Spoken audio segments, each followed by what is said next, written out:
We're already on the trip. We only invited people who actually matter. Just send over the beach house keys. Don't make a scene. That was my stepmother, Diane, calling from my beach house, the one my late father left me, telling me I wasn't family enough to be invited to my own family vacation. I smiled. I hung up. 3 days later, I did send the keys, tucked inside a sealed envelope, and when Diane opened it at a charity gala in front of 85 guests, she screamed so loud the string quartet stopped playing. But what was inside that envelope? And why it made a 58-year-old woman lose everything she'd spent 4 years stealing? That's the part I need to tell you from the beginning. Before I go on, please take a moment to like and subscribe. But only if you genuinely connect with this story. Drop a comment letting me know where you're watching from and what time it is there. My name is Abigail Vance. I'm 34 years old. I'm a landscape architect in Massachusetts. And this is the story of how I almost lost my father's house and found my own voice instead. Now let me take you back to a Tuesday morning in late June, the day the phone call changed everything. Before I can explain the envelope, you need to understand what Whitecrest means to me. Whitecrest is a shingle-style house perched on a bluff in Truro, Cape Cod, overlooking the Atlantic. 4 bedrooms, a wraparound porch, and a view that makes you forget you have a phone. Harborline Associates appraised it at $6.8 million in January of 2024.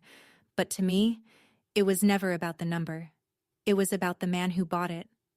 My father, Raymond Vance, was an estate attorney with a quiet practice in Hyannis and the kind of handshake that made people trust him before he said a word. He purchased Whitecrest in 2003, when I was 11, 2 years after my mother lost her battle with ovarian cancer. The house was supposed to be a fresh start. And for a while, it was. Every summer, Dad and I would repaint the fence posts, replace the warped porch boards, and sit outside with his rolled-up blueprints, while he quizzed me on load-bearing walls and dormer angles. That porch is where I decided to become an architect. That porch is where my father became my best friend. Then he remarried. Diane Ashford came into our lives when I was 18 and already packing for Boston University. She was polished, articulate, and very good at making my father feel needed. Meredith, their daughter, arrived a year later. And slowly, so slowly I almost didn't notice, every time I came home to Whitecrest, I felt less like a daughter and more like a guest. Dad used to say something that I never fully understood until much later. "This house is yours, Abby. I've made sure of that on paper." I thought he was just being sentimental. I'd never once read his will. 2 weeks after his funeral, Diane changed the locks. She said it was for security. I told myself it was just a lock. But looking back, it was the first door she closed on me. The locks were only the beginning. Over the next 4 years, Diane dismantled my place in the family the way you'd remove a stain from fabric. Patiently, methodically, until no trace remained. Thanksgiving 2021. 5 months after Dad passed, Diane told me the gathering was too small, just immediate family processing grief. I found out later there were 14 people at the table, including Diane's sister and 2 neighbors I'd never met. Christmas 2022, I was invited, but seated at a folding card table near the kitchen while Meredith's friends filled the dining room. I carved the turkey. I served the pie. No one thanked me. Then there was the group chat. Our family iMessage thread, Vance Family, had existed since 2019. In September of 2022, I noticed I'd stopped receiving messages. When I asked Diane, she laughed softly. "Oh, we started a new one for planning. Must have been a glitch." There was no glitch. There was no invitation to the new thread either. But the part that kept me tethered, the part I'm almost embarrassed to admit, was the charity. The Raymond Vance Coastal Preservation Fund was established in Dad's name 3 months after he died. Its mission was to fund shoreline restoration along Cape Cod, something Dad had championed his entire career. I wanted to honor him, so I contributed $2,000 a month, every month, without fail.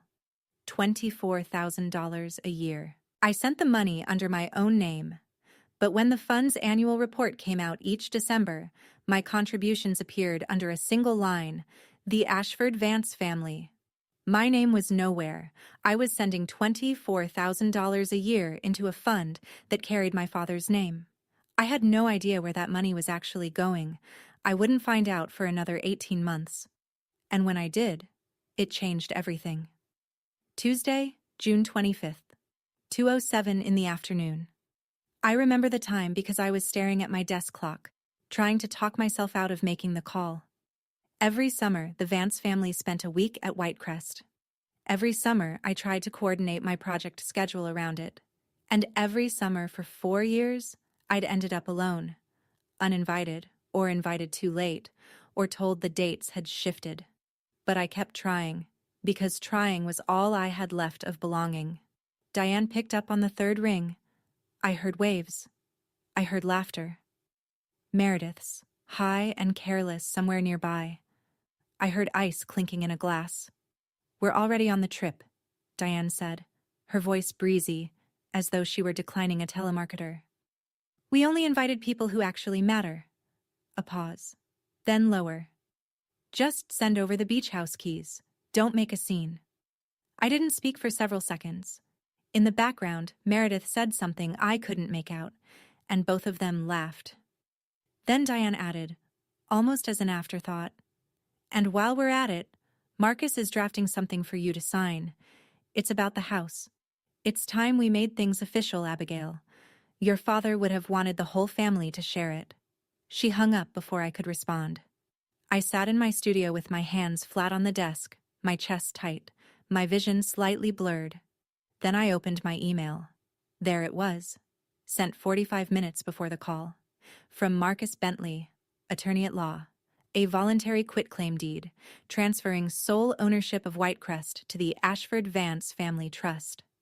Signature deadline, 10 days. My father's signature was in his will, leaving me that house. And someone was asking me to erase it. That's when I picked up the phone again. Not to call Diane, but to dial a number I'd saved in my contacts for 4 years and never once used. Thomas Calloway, my father's oldest friend. Thomas Calloway's office sat on a quiet side street in Hyannis, above a nautical bookshop that smelled like cedar and salt. I was there by 2 o'clock the next afternoon, June 26th, sitting across from a 61-year-old man with silver hair, reading glasses on a chain, and the kind of steady calm that told me he'd been expecting this call for a long time. "Your father asked me not to reach out first," Thomas said, sliding a manila folder across the desk. "He said you'd come when you were ready." Inside was a certified copy of Raymond Vance's last will and testament, amended March 15th, 2021, 3 months before he died.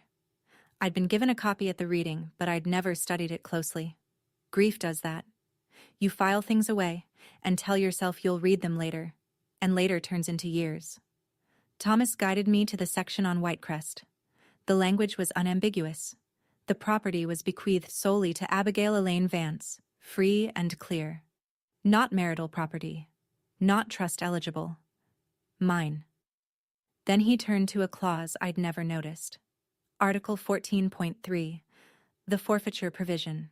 It read, in part, "Should any beneficiary or related party be proven to have misappropriated, fraudulently transferred, or misused any asset within this estate, including any charitable fund bearing the testator's name, that party's entire inheritance share shall be forfeited and redirected to the preservation fund under the executor's management."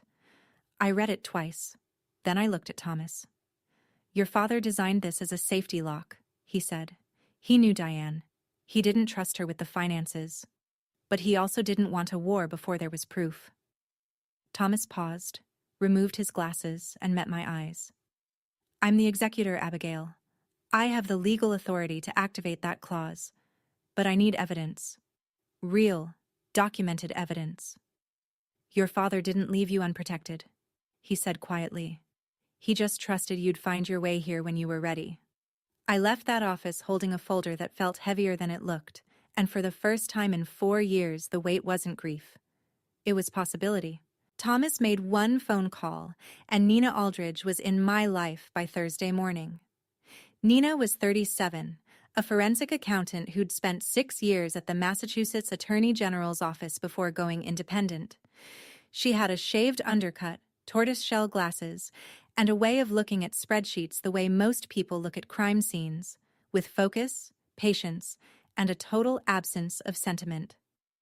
Thomas hired her on my behalf for $8,500, which I paid out of savings. It was the most expensive thing I'd ever bought that didn't have walls. Between June 27th and June 30th, Nina pulled 3 years of financial records from the Raymond Vance Coastal Preservation Fund. What she found made me sit down.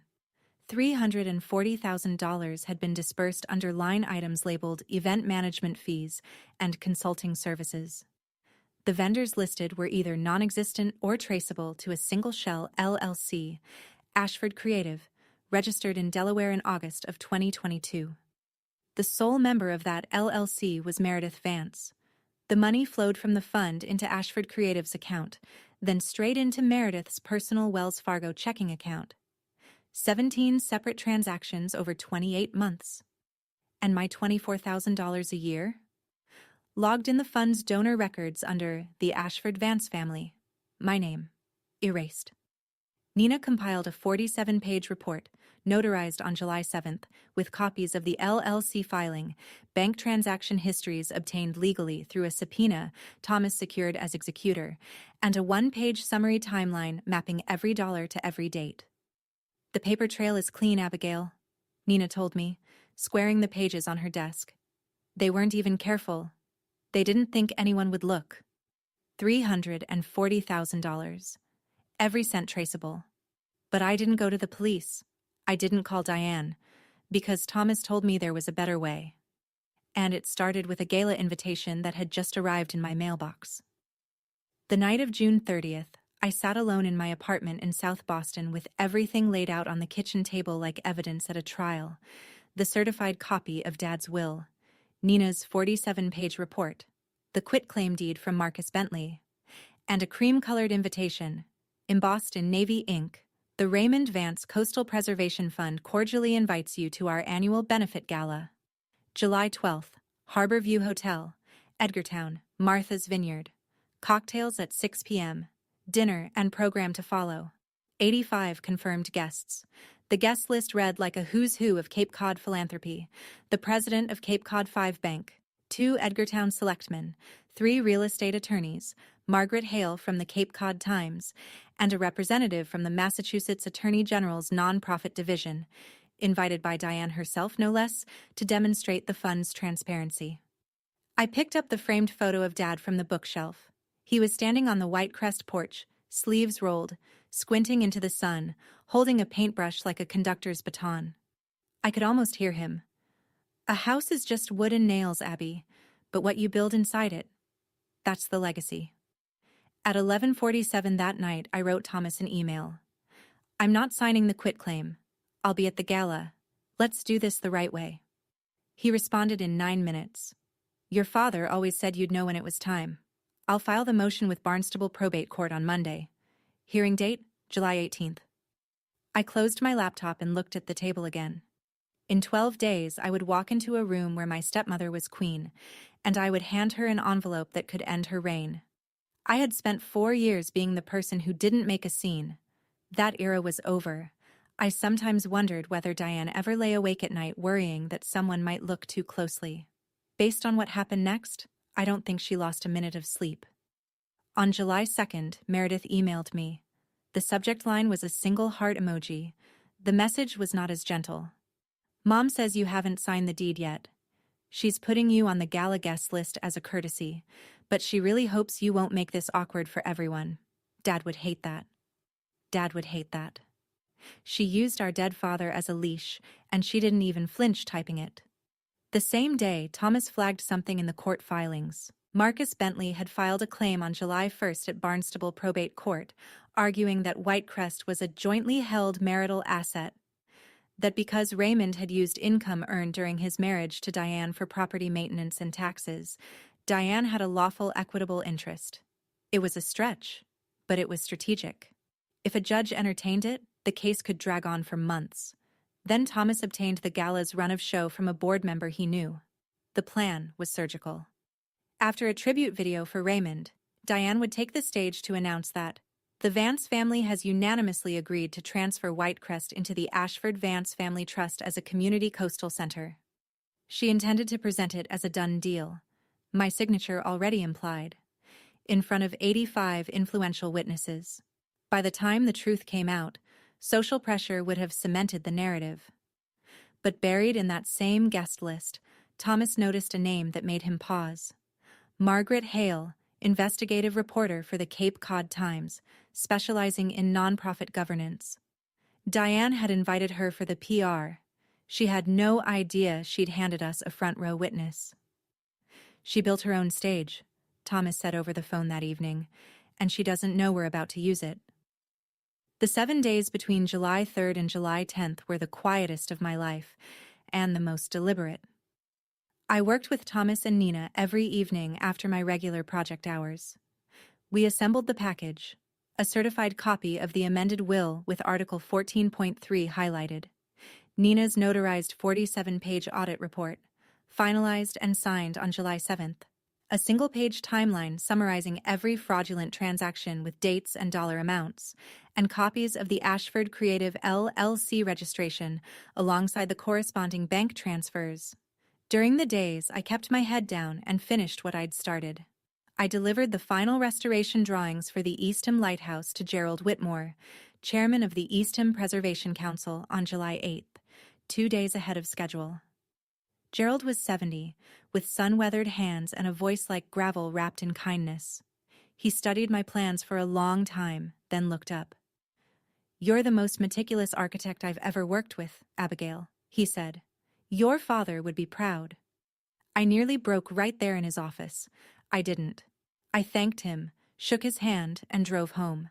That night, I placed everything into a single cream-colored envelope, the same shade as the gala invitation. I slid the spare Whitecrest keys in first, then the documents. I sealed it with clear packing tape and wrote on the front, in my neatest handwriting, "For Diane Ashford Vance," as requested. She wanted the keys. They were in there, exactly as she'd demanded. But so was everything else. I didn't lose sleep those 7 days. For the first time in 4 years, I slept like someone who had stopped pretending. Pretending that silence was peace, that compliance was love, that giving everything away was the price of belonging. The envelope sat on my nightstand like a quiet grenade. In 48 hours, I'd deliver it in person. The morning of July 12th, I boarded the Steamship Authority ferry at Woods Hole with a shoulder bag containing the sealed envelope, a fully charged phone, and the Eastham Lighthouse drawings, just in case anyone at the gala needed a reminder of what I actually did for a living. The crossing to Vineyard Haven took 45 minutes. I stood on the upper deck and watched Cape Cod shrink behind me, the wind pulling at my hair, and I thought about every ferry ride I'd taken with Dad as a kid. How he'd always buy me a cranberry juice and point out the osprey nests on the channel markers. He made everything feel safe, even open water. Harbor View Hotel in Edgartown is a white clapboard landmark from 1891, all wraparound porches and widows' walks, perched on a hill above the harbor. The gala would begin at 6, cocktails on the veranda, dinner in the main ballroom. 85 guests, bank presidents, selectmen, attorneys, philanthropists, Margaret Hale with her reporter's notebook, and Victoria Marsh from the Massachusetts Attorney General's nonprofit division, who Diane had personally invited to certify the fund's credibility. Diane's stage, Diane's crowd, Diane's night. I checked in at 4, hung my navy blazer on the back of the bathroom door, and sat on the edge of the bed holding the envelope. My phone buzzed. Thomas, texting from the next ferry. "I'm 30 minutes behind you, but heads up, Marcus Bentley just filed an emergency motion to postpone the July 18th hearing. Wants 60 more days for discovery. If the judge grants it, Diane buys herself 2 months to spin this. Tonight matters more than ever." I set the phone down, looked at the envelope, and exhaled. In 2 hours, I would walk into a room full of people who believed Diane Ashford Vance was the guardian of my father's legacy, and I would show them the truth. Or lose everything trying. 6:15. The veranda was already crowded. Linen suits, sundresses, champagne flutes catching the last of the golden light over Edgartown Harbor. A string quartet played Debussy near the railing. Everything smelled like roses and salt air and money. I stepped through the French doors and Diane found me within seconds, as though she'd had someone watching the entrance. She was radiant. Cream silk dress, pearl earrings, a smile so wide and warm you'd think she'd been counting the days until she saw me. "Abigail, you made it!" She kissed the air near my cheek and gripped my elbow, steering me toward the far corner of the veranda before I could greet anyone else. The moment we were out of earshot, the warmth evaporated. "Did you bring the keys?" Her voice dropped to a whisper. "Marcus has the paperwork inside. We can do this quietly during cocktails. Sign, smile, and no one needs to know the details." I held her gaze. "I brought the keys, Diane. You'll get them tonight." Something flickered behind her eyes. Relief? Maybe, or triumph. She squeezed my arm. "Good girl." She walked away, and within a minute Meredith materialized beside a group of guests near the bar, champagne in hand, gesturing toward me with a smile. "Abigail is such a sweetheart. She's going to help us turn Whitecrest into something the whole community can enjoy." I didn't correct her. Not yet. Instead, I scanned the room. Margaret Hale was at the bar, notebook open, pen moving. Victoria Marsh, mid-40s, dark blazer, no champagne, was talking to the Cape Cod 5 president near the hydrangeas. And behind the ballroom's side door, I could see Diane testing the microphone on the stage, leaning toward the event coordinator. "After the tribute video, I'll make the announcement about Whitecrest. Keep the lights on me." Thomas arrived at 6:40, caught my eye from the entrance, and gave a single, quiet nod. "Don't embarrass yourself tonight, Abigail," Diane had whispered to me in that corner. "You're here because I allowed it. Remember that." I remembered. I would remember it for the rest of the evening. At 7:30, the ballroom lights dimmed, and 85 people turned their chairs toward the projection screen. The tribute video ran 4 minutes. It opened with a photograph of my father standing in front of the Barnstable Courthouse in 1998, young and sharp-jawed, briefcase in hand. Then came images of him at Whitecrest, painting the fence, standing on the bluff, shaking hands at a groundbreaking ceremony for a dune restoration project. My father's voice, pulled from a recorded speech, filled the room. "The coastline doesn't belong to any of us. We're just its caretakers." I watched for myself in that video. I appeared once. A blurry shape in the background of a family photo from 2017, half cut by the frame. Diane and Meredith, by contrast, filled nearly every other image. Diane at Raymond's side, at Galas. Meredith as a toddler on the Whitecrest porch. A family I barely recognized, built from photographs I'd never been invited to take. When the video ended, Diane rose and walked to the stage as though stepping into a spotlight designed specifically for her. Her voice trembled. Perfectly calibrated, just enough emotion to sound authentic without losing composure. "Raymond's dream was always that Whitecrest would serve a greater purpose," she said, one hand on her heart. "And tonight, I'm proud to announce that our family, united, has decided to transfer the property into the Ashford Vance Family Trust to become a coastal preservation center open to the public." Applause filled the room. Margaret Hale looked up from her notes. Victoria Marsh nodded approvingly. Then Diane turned, found me at table 4, and extended her hand like a queen summoning a subject. "Abigail, sweetheart, would you like to come up and say a few words? We have the paperwork ready. This is your father's legacy, after all." 85 pairs of eyes turned to me. The room was silent except for the faint clink of a glass somewhere near the back. I stood up. I picked up the envelope from beside my plate, and I walked toward the stage. Diane was smiling. The kind of smile that says I've already won. She had no idea that the envelope in my hand wasn't a surrender. The stage was small, just a riser with a podium and a single microphone, but it felt enormous. The ballroom lights were angled upward, and I could see every face in the first 3 rows clearly. Benefactors, select men, Margaret Hale with her pen frozen mid-word. Diane stood beside me, still smiling, her hand resting lightly on my shoulder as though presenting a gift.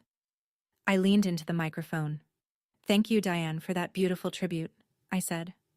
My voice was steady, steadier than I expected. My father loved Whitecrest more than any place on earth, and he was very, very specific about what he wanted for it. I paused. The room waited. "I won't be signing the quitclaim deed tonight." I let the sentence land. Somewhere near the back, a chair creaked.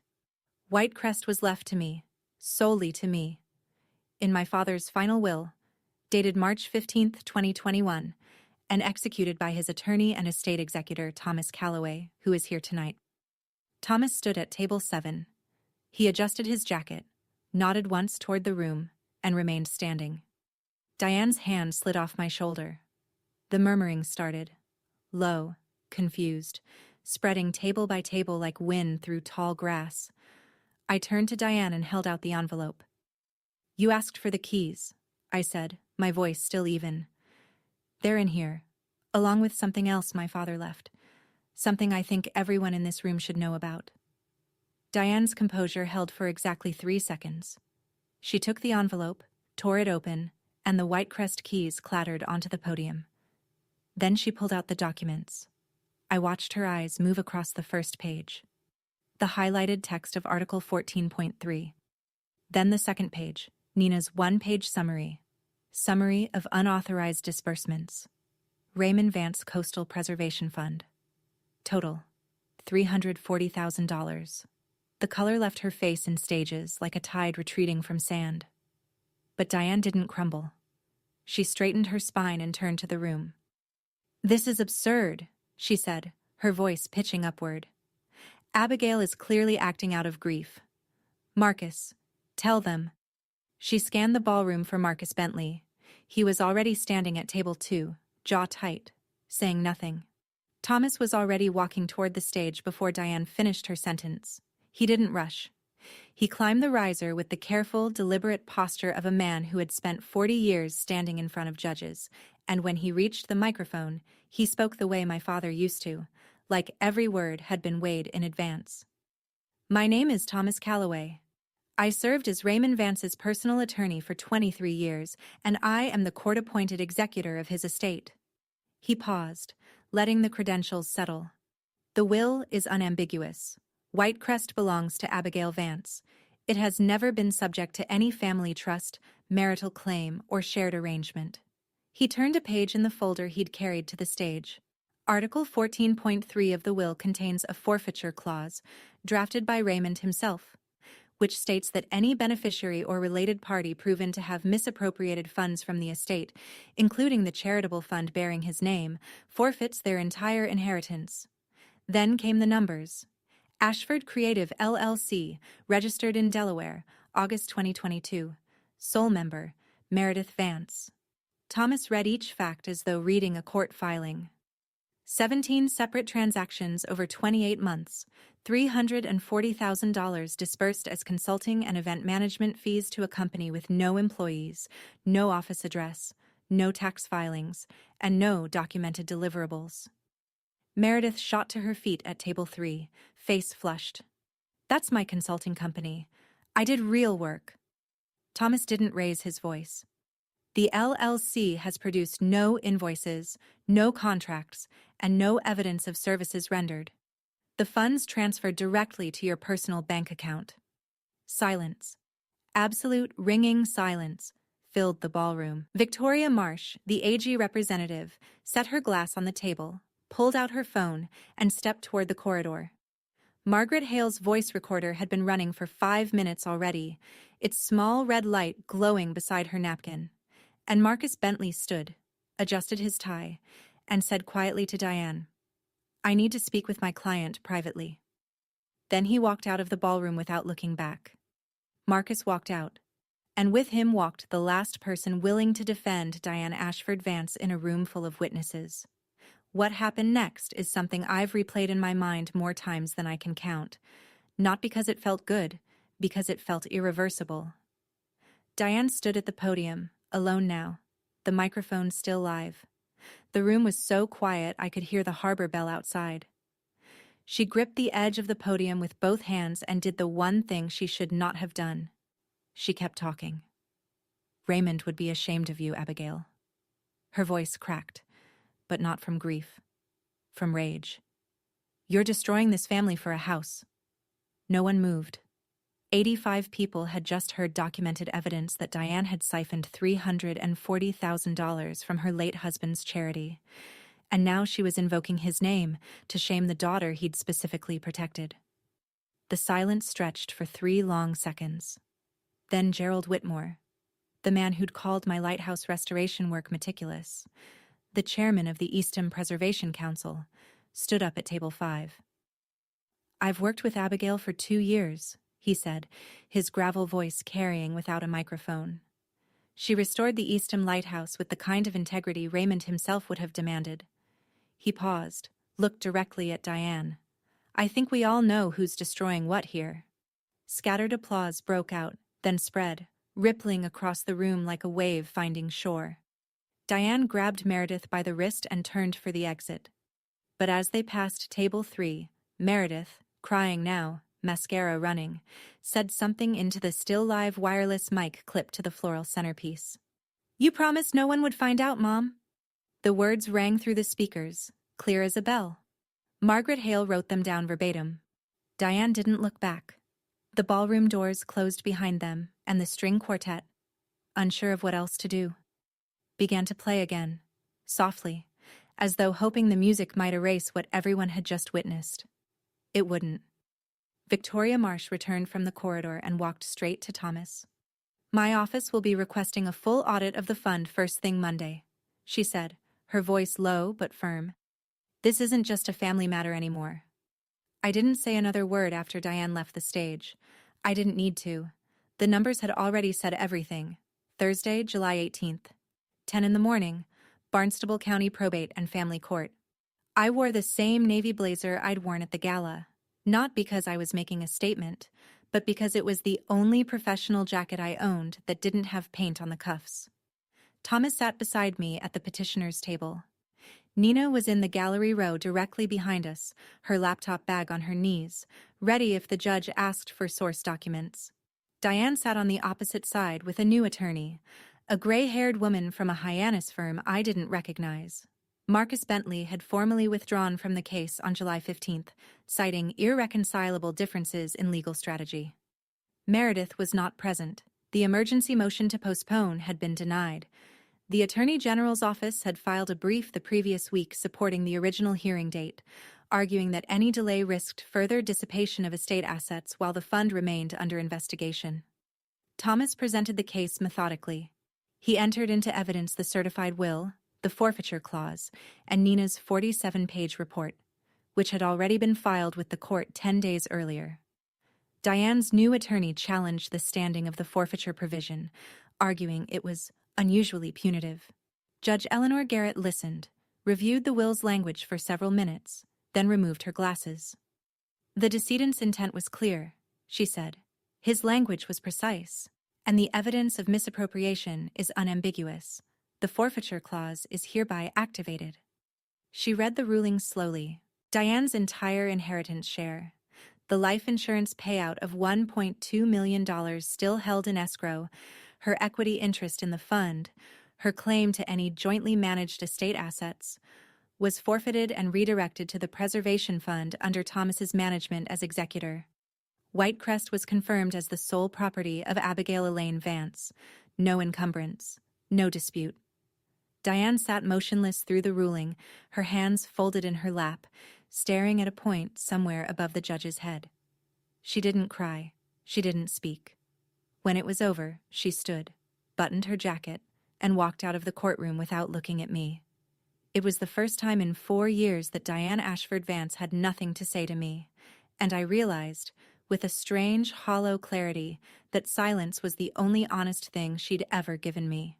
The article went live at 6 in the morning on Monday, July 22nd. Margaret Hale's byline ran across the top of the Cape Cod Times digital edition. Vance Foundation under state scrutiny after gala revelation. $340,000 in questionable disbursements. 2,200 words, front page of the online edition, citing the audit report, a statement from Victoria Marsh's office, and on-the-record confirmation from Thomas that the forfeiture clause had been activated by judicial order. The article did not name me as the person who brought the evidence forward. Thomas, in his capacity as executor, was the formal complainant. I was mentioned once. Abigail Vance, the sole heir to the Whitecrest property and a licensed landscape architect specializing in historic coastal restoration. That was enough. That was more than Diane had ever allowed me to be in print. By noon, my phone had 47 unread messages. Friends, former classmates, colleagues, people I hadn't heard from in years, reaching out with some version of "I had no idea," or "I always thought something was off." Gerald Whitmore texted a single line. "Proud of you, kid." The institutional fallout was immediate. Cape Cod 5 announced the suspension of its $50,000 annual grant to the fund, pending the outcome of the Attorney General's review.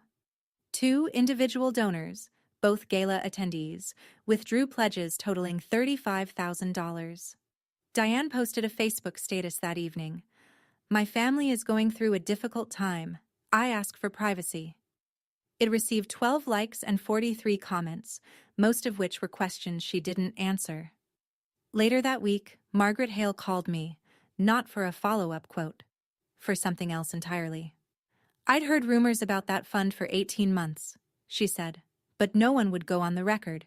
No one would confirm anything. You didn't just save your house, Abigail. You gave me a source." I sat with that for a long time after I hung up. My silence for 4 years hadn't protected anyone. It had only protected Diane. 3 of those 47 messages were from Meredith. I didn't open them. Not yet. By August, the dominoes had a rhythm of their own. The Attorney General's office completed its preliminary audit in the 3rd week of the month. The conclusion was exactly what Nina's report had indicated: $340,000 in funds dispersed without legitimate basis. Diane and Meredith were ordered to repay the full amount within 120 days, or face civil charges under Massachusetts General Laws, Chapter 12, Section 8, the state's charitable fraud statute. Ashford Creative LLC was ordered dissolved by the Delaware Division of Corporations. Diane was removed as chair of the fund's board of directors. Thomas was appointed interim administrator, with oversight from the AG's office. The fund, for the first time since its creation, had a financial structure that my father would have actually recognized. The personal toll was steep and specific. Diane's condominium in Brookline, valued at $890,000, was leveraged against the repayment obligation. Meredith sold her BMW X5 and a 28-foot sailboat. Combined with the forfeited inheritance of $1.2 million, the total financial loss for Diane and Meredith reached approximately $1.635 million, plus an estimated $95,000 in legal fees. The social cost was harder to quantify but impossible to miss. Diane was removed from the organizing committee of the Cape Cod Summer Arts Festival. Her membership at the Wiano Club was quietly revoked. No public statement, just a letter and a returned deposit. 2 families in her Brookline neighborhood, people she'd dined with for years, stopped extending invitations. "The money's traceable, the LLC is dissolved, and the AG's office has everything they need," Nina told me during our final meeting. "Financially, they're done." I thanked her, paid the remaining balance on her fee, and drove home through late summer traffic thinking about a word I hadn't used in 4 years. Enough. For the first time, it meant something different. Not, "I'm not enough," but, "This is enough. This is where it stops." The message came at 3:17 in the morning on a night in late August when I couldn't sleep either. Meredith's name glowed on my phone screen and I almost didn't open it. But something about the timestamp, the rawness of reaching out at 3 a.m., made me swipe. I know you probably won't read this, but I didn't know about the LLC when Mom set it up.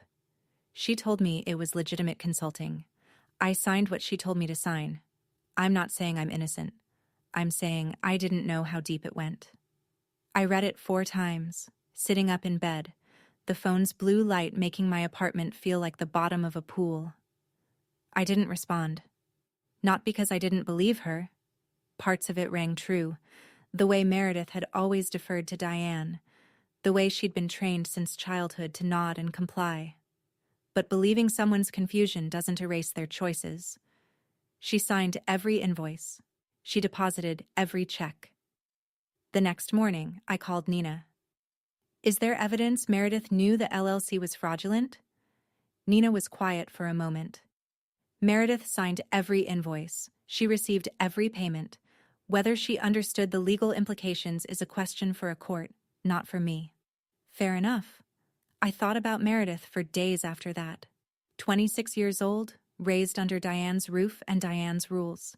Never taught to question, never required to earn. If I'd grown up in that house instead of on the White Crest porch with Dad, would I be different? I didn't know. But I knew that understanding someone's circumstances didn't mean accepting what they'd done with them. Have you ever had someone in your life who hurt you? Not out of malice, maybe, but out of weakness? Someone you couldn't quite hate and couldn't quite forgive? I'd love to hear how you handled it. Share in the comments. I didn't respond to Meredith that night, but I saved her message. I had a feeling I'd need to read it again, when I was ready to decide what kind of sister I wanted to be.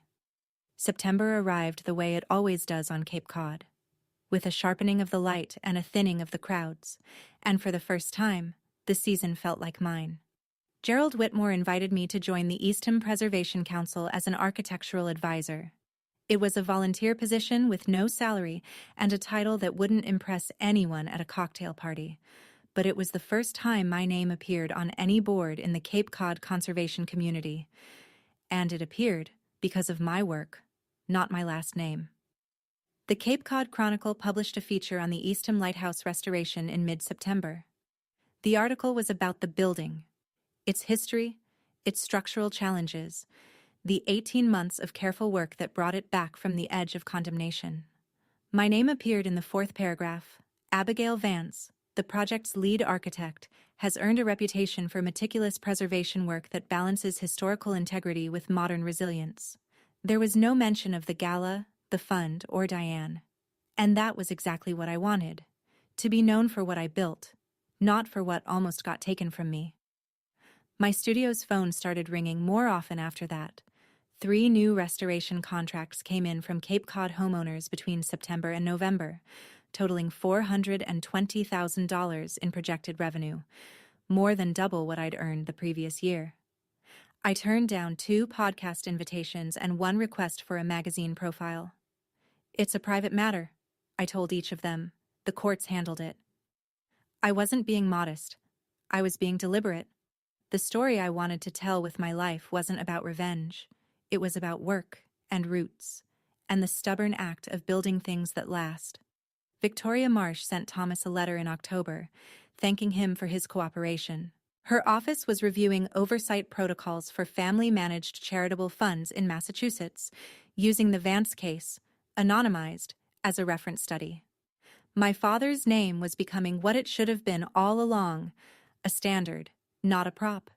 In October, Diane reached out, not to me directly, but through Thomas. She wanted to meet. She said she wanted to talk. I agreed, but on my terms. Thomas's office in Hyannis, Thomas present as mediator, no attorney from Diane's side, no Meredith, no recordings from her end. If she wanted a conversation, it would happen in a room with clear walls and clear rules. We met on a Thursday afternoon. Diane looked smaller than I remembered. Or maybe she just looked her age for the first time. No pearls, no silk. A gray cardigan buttoned to the collar, her hands wrapped around a paper coffee cup she never drank from. She cried. I expected that. She said, "I only wanted to protect what Raymond built." I'd expected that too. I let her finish. Then I spoke, and I'd rehearsed this not for drama but for precision, because I knew if I didn't get the words exactly right, I'd either say too little or too much. "Diane, you didn't protect what he built. You tried to take what he left for me. I don't hate you. But I won't let you have access to my life the way you've had for the last 4 years.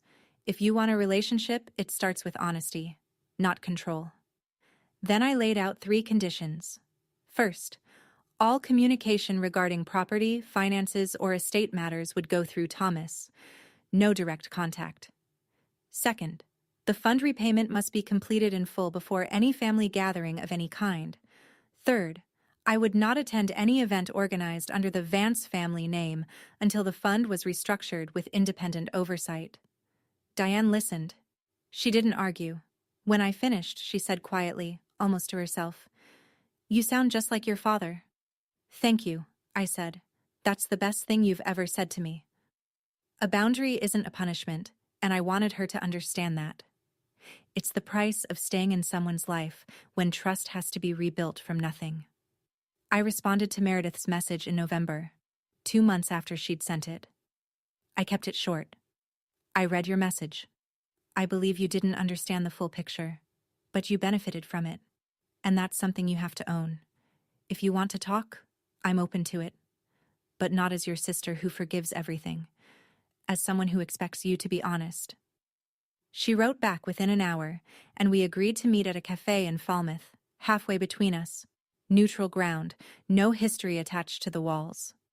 The conversation lasted 2 hours. Meredith looked different. Thinner. No makeup. Her nails bitten short.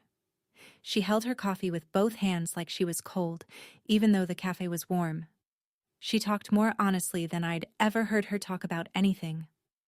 "Mom always told me what to think," she said. "I never questioned it. That's not an excuse. It's something I have to fix." I didn't disagree, and I didn't rush to reassure her, the way I might have a year ago. Instead, I told her the truth as I saw it.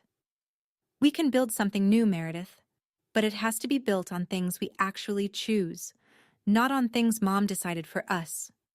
She nodded. I suggested she start seeing a therapist, not as a condition, but as a starting point. I gave her a name. "This isn't for me," I said. "This is for you." Then, near the end, Meredith told me something I'd never known. 2 weeks before Dad died, he called her. She was 22 then, still living at home. He said, "Take care of your sister, Mare. She's going to need you." Meredith's voice broke. "I failed him. I failed both of you." I reached across the table and held her hand. The first time in 4 years I'd touched my sister without a wall between us. I didn't forgive her that day. But I opened a door. What she does with it is up to her. I drove to Whitecrest at the end of November, when the Cape was empty and the wind had teeth. The locksmith met me at 9 in the morning. I watched him change every lock on every door. Front, back, side porch, the basement hatch Dad used to call the submarine entrance. When he handed me the new keys, I held them in my palm and felt their weight the way you feel the weight of something you thought you'd lost forever. I hadn't set foot inside in 4 years. The house was intact but neglected in the way that only apathy can produce. The porch boards I'd replaced with Dad in the summer of 2018 were warped from moisture. The fence posts we'd painted together were peeling down to bare wood. The garden my mother had planted before I was born, the one Dad kept alive for 2 decades, had gone to thistle and crabgrass. Diane hadn't maintained any of it. She'd used the house the way she'd used everything, as a set piece, not a home. I hired a small crew from Truro. And then I did something I hadn't done since I was 17. I picked up a brush and started painting the fence myself. It took 3 days. My shoulders ached. My hands blistered and then calloused. And on the 3rd evening, while pulling up a rotted plank on the porch, I found a wooden box wedged under the floorboards. A cigar box, weathered but sealed with packing tape. Inside was a handwritten letter, dated March 10th, 2021. 5 days before Dad amended his will, 3 months before he died. "Abby, if you're reading this, it means you've found your way back. I knew you would. The house is yours. Not because it's valuable, but because you're the only one who understands what it means. Don't let anyone tell you what your legacy should be. Build it yourself. Love, Dad." I sat on the porch where he used to sit, holding his letter in his handwriting, and I cried for the first time since the funeral. Not because I was sad, because he'd known. He'd known all of it. What Diane would try, how long I'd wait, and that I'd come back when I was ready. He'd planned for everything, except how much I'd miss him while I figured it all out. By January 2026, the fund had a new spine. Thomas completed the restructuring over the holidays, and when he walked me through the final documents in his Hyannis office, I could see the relief on his face, the kind that comes not from victory, but from a promise finally kept. The Raymond Vance Coastal Preservation Fund retained its original name. Dad had chosen it, and no one else's hands would change that. But everything underneath was rebuilt. Gerald Whitmore was installed as the new board chair, bringing with him 40 years of nonprofit governance and a zero-tolerance policy for undocumented disbursements. Nina Aldridge agreed to serve as part-time treasurer on a transparent, contracted basis. The fund's first-ever financial officer with actual forensic credentials. And the Attorney General's office mandated an independent audit every 12 months, conducted by a rotating external firm. Cape Cod 5 reinstated its $50,000 annual grant, contingent on the new audit provisions, a condition the bank had never imposed before, and one that Thomas welcomed without hesitation. Accountability, he told me, isn't a burden. It's a foundation. Then came the part that surprised even Thomas. I decided to convert Whitecrest's ground floor into a summer residency program for architecture students. 4 fellows, 6 weeks, working on real preservation projects along the Outer Cape under professional mentorship. I called it the Vance Fellowship. The first cohort would arrive in June. I kept the second floor as private space. A bedroom, a drafting table by the window, the porch where Dad's letter had waited under the floorboards. That wasn't a sacrifice. It was a design choice. The same kind Dad had taught me to make. How to share a building without losing the room that matters most. My father left me a house. I told Thomas the day we signed the fellowship's charter. I'm turning it into a school. I think he'd like that. Thomas smiled, the first real, unguarded smile I'd seen from him in 7 months. He'd like it very much, he said, but he'd still want you to repaint that fence every summer. I laughed. It was the first time I'd laughed about Dad without it hurting. June 2026. 1 year to the week since Diane's phone call. I stood on the Whitecrest porch with a mug of coffee, watching 4 architecture students from 3 different universities measure fence posts in the early morning light. They were arguing about joist spacing, the kind of argument Dad would have loved, the kind he used to settle by handing you a level and saying, "Don't guess. Measure." My studio in South Boston now had 2 employees, Kara, a structural drafting specialist, and Leo, a recent graduate from Wentworth who reminded me of myself at 23, all precision and quiet stubbornness. Annual revenue for 2025 had come in at $680,000, up from $310,000 the year before. I'd signed a contract in April to restore a historic church in Provincetown, the kind of project that would have made Dad pull out a chair and ask me to walk him through every elevation. Meredith and I saw each other once a month. We weren't close. Not the way sisters in movies are close, but we were honest, which was better. She'd been in therapy since December. In March, she was hired as an events coordinator at a Boston nonprofit that matched low-income families with housing assistance. It was the first job she'd ever gotten without Diane's name on the application. When she told me about it over coffee, her eyes were bright in a way I'd never seen before. Not the brightness of performance, but of someone discovering, for the first time, that they could stand on their own. Diane had repaid $280,000 of the $340,000 she owed. The remaining $60,000 was on a court-approved installment plan. She did not come to Whitecrest. I did not invite her. Neither of us pretended that was temporary. Thomas visited every July. He'd sit on the porch, drink coffee, and tell me stories about Dad, cases they'd argued, jokes they'd shared, the time Raymond accidentally filed a motion in the wrong county and drove 90 miles to fix it before the clerk noticed. "You're the closest thing I have to a father now," I told him once. He set down his mug and looked at the ocean. "Your father would say I'm just the messenger." I didn't win a war. I won the right to stop fighting one. The night of July 12th, 2026, exactly 1 year since the gala, I sat at the drafting table in the upstairs bedroom at Whitecrest and wrote a letter I could never send. "Dear Dad, I found the letter under the porch. I found the clause in the will. I found Thomas when I was ready.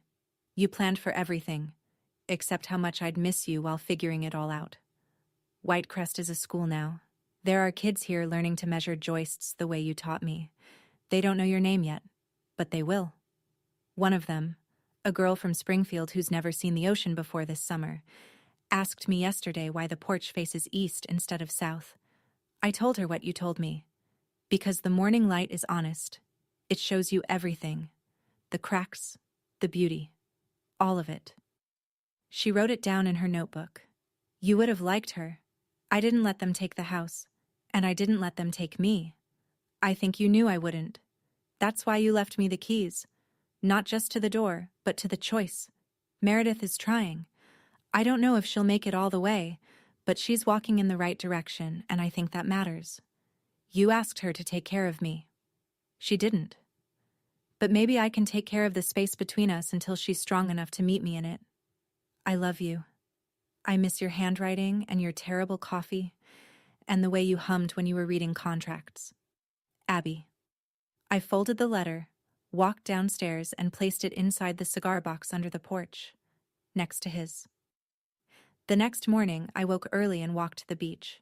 The tide was out, the sand firm and cold, the sky the color of unfinished steel. I walked for a long time without thinking about Diane, or the gala, or the courtroom, or any of it. I just walked. And the ocean did what it always does. Kept going, indifferent and enormous, and exactly where it was supposed to be. The horizon didn't look different, but I did. Back in Boston, I reorganized my studio on a Sunday afternoon in mid-July.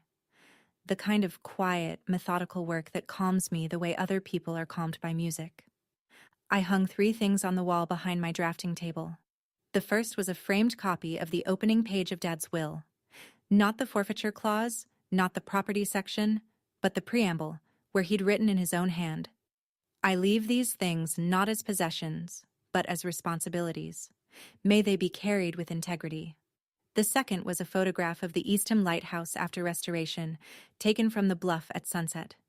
Proof that broken things can be made whole if someone cares enough to learn how. The third was the charter for the Vance Fellowship, signed by its first 4 students in June, their names written in careful block letters like a kind of promise. That evening, I wrote Thomas an email. I've decided to stop attending any event that uses Vance Family as a label for anything other than the fund. From now on, I'm Abigail, an architect, a fellow, a friend.